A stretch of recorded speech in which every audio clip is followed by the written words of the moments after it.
All right, good morning, everybody. Good morning. Happy Saturday. How's everybody doing today? Good. All right. So today we're going to be going into our fourth course, which is going to be auto loan funding. So we're going to go ahead and discuss the type of auto loans that we offer and things that we can go ahead and prepare when we fund auto loans. But before we do that, we're going to do a little icebreaker. If I can have a volunteer. Emily. Coming back fresh from services training, we'll have you come up. So we'll have you stand in the middle here. Me and Lauren want to welcome you to Danny and Lauren's Bakery. Welcome. Welcome. So today we are going to bake an apple pie. All right, so you are here to help us bake an apple pie. Can you list the ingredients we will need for an apple pie? Apples. Apples, Cinnamon. cinnamon, Probably. Pie crust. that's important. Maybe some filling. Okay, In there. Butter.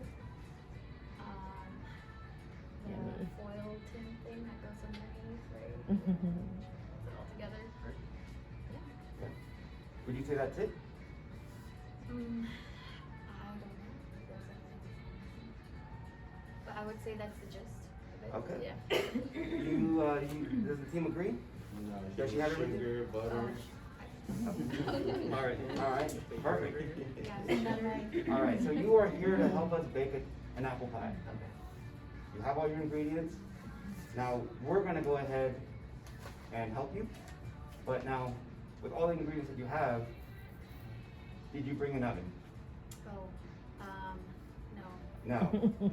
So, without that, would you be able to bake your apple pie? No, you cannot.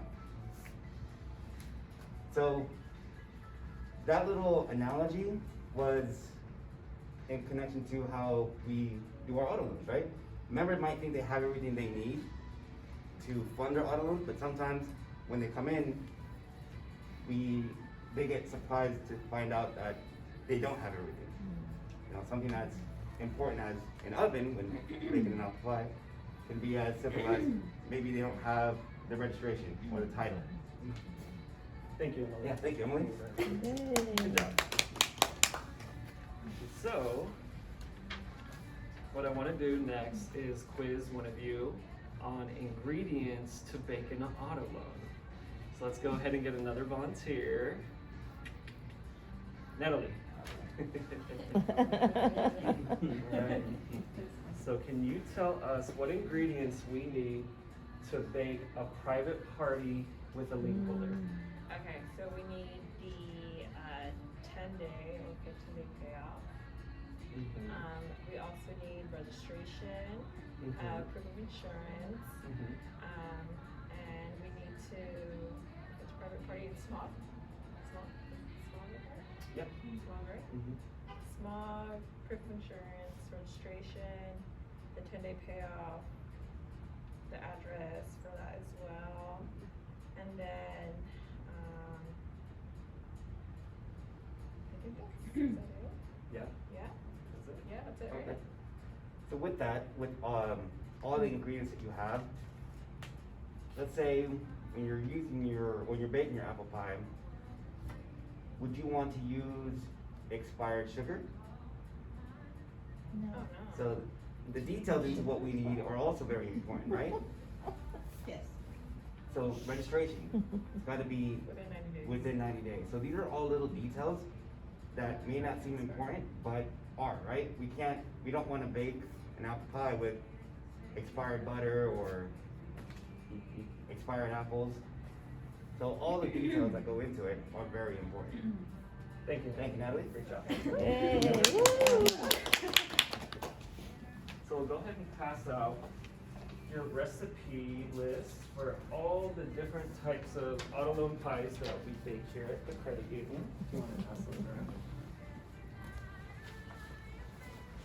The thing about the smog isn't, whatever part is like 4 years new, you don't need a smog. Or model years new, Yeah. or, yeah. It'll be small. smog or smog abatement, but there's still something that you're gonna have to do with smog. Again, modifying details, right? Spoiler.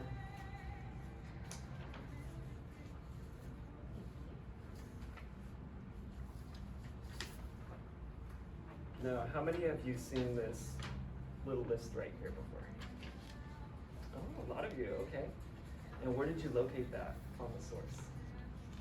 Training. Learning and development? Exactly. So for those of you who don't know where to find this, it's on the learning and development products page. And you just look up consumer lending and then auto loan funding matrix. So this gives you a nice overview of what is needed to fund an auto loan for the different types of auto loan transactions that we do here. Now, what are some of your pet peeves when a member signed in to do an auto loan, they come to your desk? What are some things that maybe frustrate you when you're trying to help them? Anyone? Yolanda? When they don't have everything they need. Exactly. So then when you ask them for it, they said, oh, they didn't say I needed that, or if they signed into, or if they did it online, Mhm. it's, oh, well, they didn't tell me that I needed to bring that on the email or when I talked to them on the phone. Exactly. Have you guys ever felt a little frustrated that member got to your desk to fund an auto loan, you thought they had everything they needed, but they're missing maybe 1, 2, 3, or everything? Do you feel a little frustrated at the front desk even for signing them in without vetting what they had to begin with? So that's something that we want to make sure as leads and whoever is going to be at the front desk to set an expectation with members right off the bat when they're signing in for an auto loan, to probe a little bit, ask those questions to understand what it is they're here to fund and what documents may be required. So we do have those great checklists right over by the printer on our services cabinets for every single type of auto loan. So if anything, we can hand those checklists out to the member as they're signing in and kind of highlighting exactly what ingredients they need to bake their auto loan today. So not all the time will they have everything, and that's okay. But if we're doing our due diligence at the front by letting them know, maybe they forgot the registration in their car, or maybe they didn't call for a 10-day payoff quote, that's something that we can make them aware of right when they sign in. So when they're waiting 20, 30 minutes to be seated, they can take care of this stuff. They can run to their car, get the registration. We can ask them politely to call their lender to get a 10-day payoff quote. So by the time they sit down with you, they've got everything ready to go. That way it improves our efficiency, saves the members' time, saves our time, and we can, go on with our day. So if you're at the front desk, what are some questions you guys can ask members to uncover this need? Like, what documents do you have with you today? Because I feel like if you ask them, like, do you have your insurance, your registration, they're like, yeah. But if you say, what do you have, what did you bring with you? Then they're gonna be like, what am I supposed to bring? So then that's when you know what. That's CSS right there. Yep. Good job. Yeah, I agree. There's times where I ask them, did you bring this, this, and this? And they're like, oh yeah, I have that. Yeah, I have everything. They have always everything. say, I have yeah. everything. I'm ready to go. And oftentimes it's not ready to Yeah. go. So asking those open-ended questions to get a list of what they have already. We could even pull up CLOS. Maybe they've uploaded certain documents already. Maybe this is their second or third trip. And we can just, uncover what they still need and let them know about that. So what would happen if a member gave you a little bit of pushback at the front?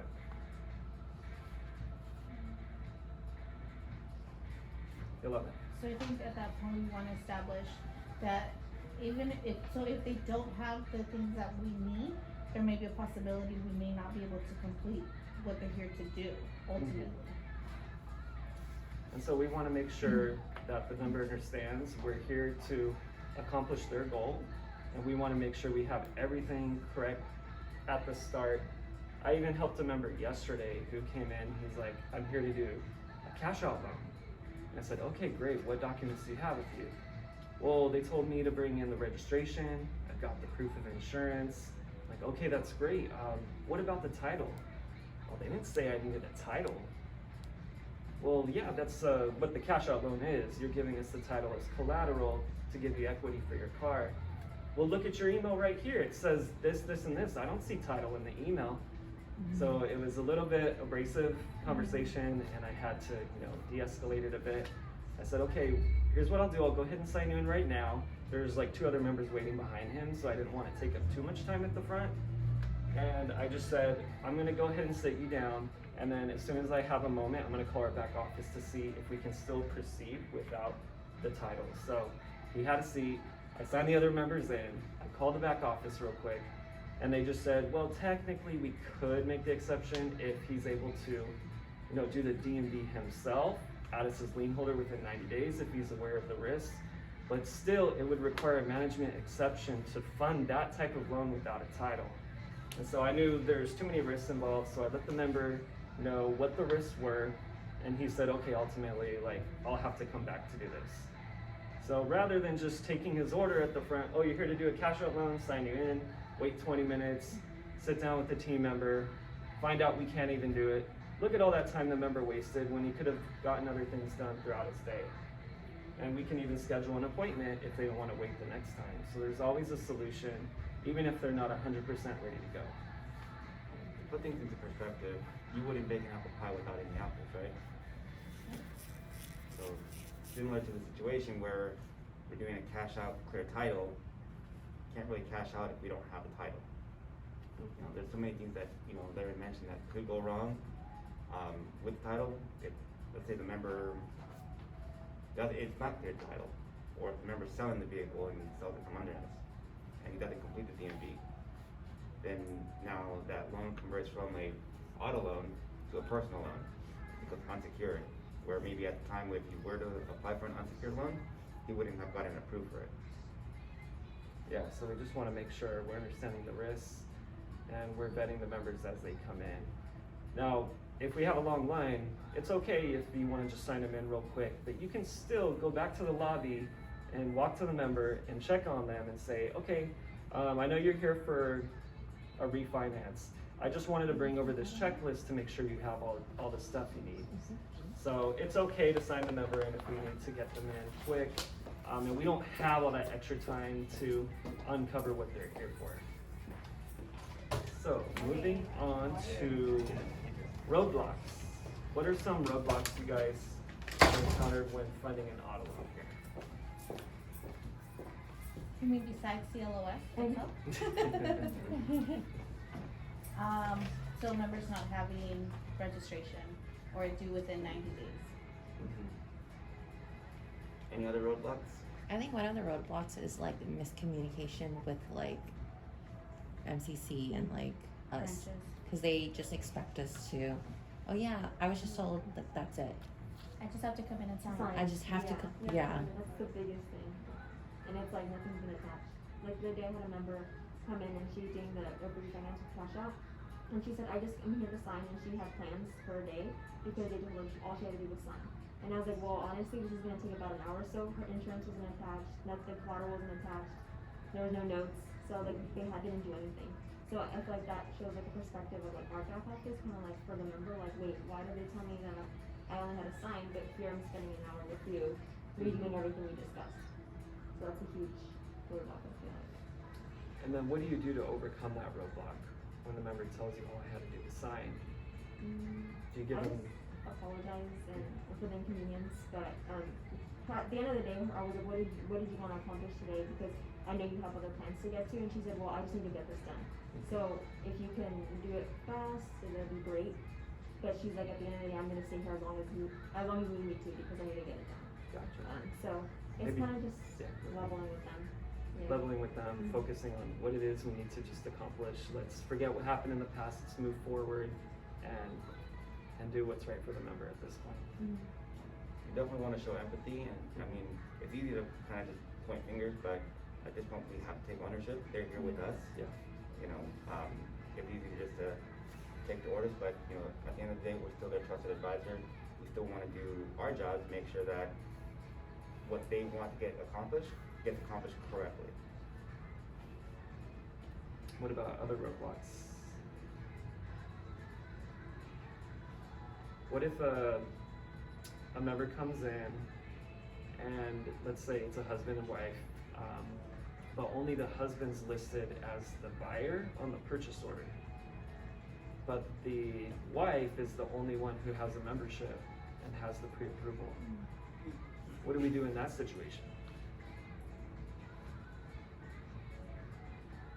So what would you do? So Kat, in this situation, dealer purchase, husband and wife is here, wife has a membership, has the pre-approval, but the purchase order only shows the husband. I would either add husband onto the loan, on the pre-approval, or I would ask them they'd have to go back to the dealer to change it. Because what's required at a bare minimum when we're funding an auto loan, as far as registration goes? We technically need to make the registration match to how the loan is set up. So if husband is not on, or I'm sorry, if wife is not on the registration, we can't. We can't fund it on her membership, correct? There's So like that- no right to the car, because she's not on the registration. So in that case, what if they're okay with, okay, my wife's not on the registration, and can I just put the loan in my name? What do we do in that situation when the member tells you that? We would submit an application with the husband. Okay, and then if he doesn't have his own primary membership, we can open up his own primary, apply in just his name, and then fund after that.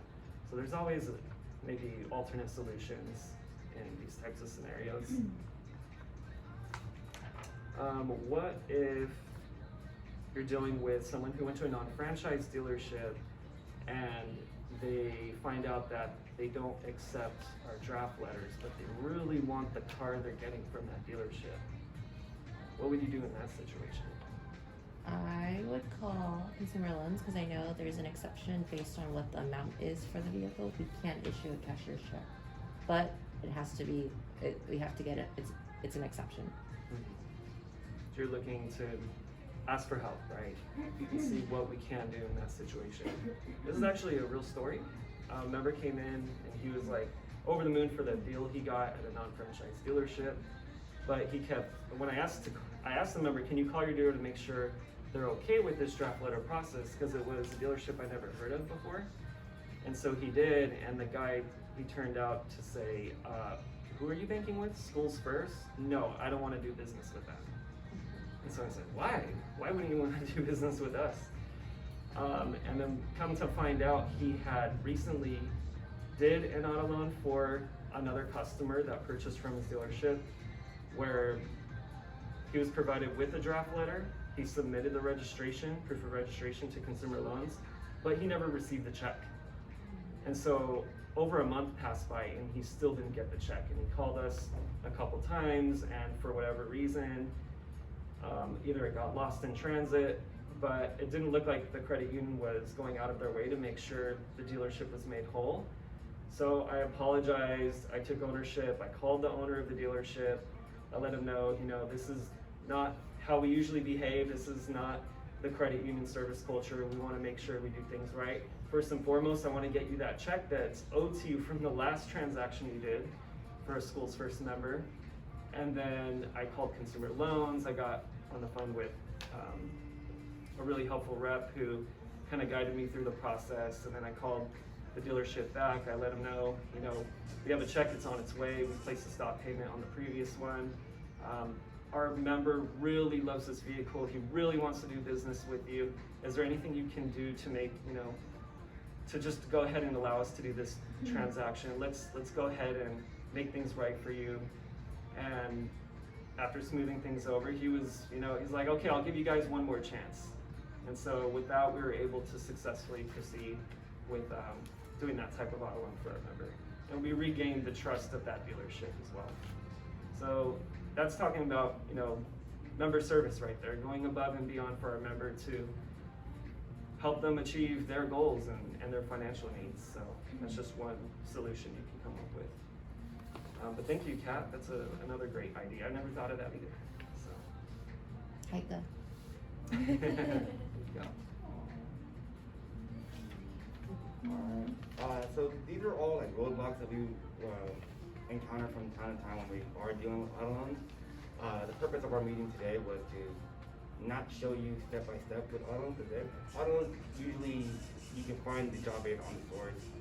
This is gonna be more on overcoming those roadblocks, overcoming those members that are gonna give you pushback if they don't have everything they need, and how you can overcome that by empathizing with the member, taking ownership, and essentially assisting the member with their request. Transitioning from that story, that was an exception that we made, right? And then that was us going above and beyond. Can we go ahead and go over maybe some of the risks when we make exceptions?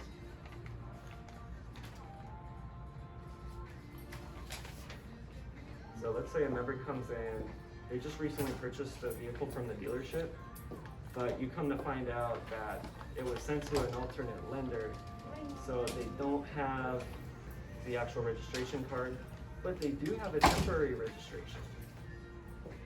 What would you do? Would you fund for the member? No, No. And why not? because that registration is a temporary registration. It's not gonna show us who the actual lender is.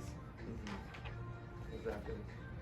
So even though we want to go above and beyond for our members at times, sometimes we just have to say no. Or not no, but yes, we can do it, but this is what we need to proceed.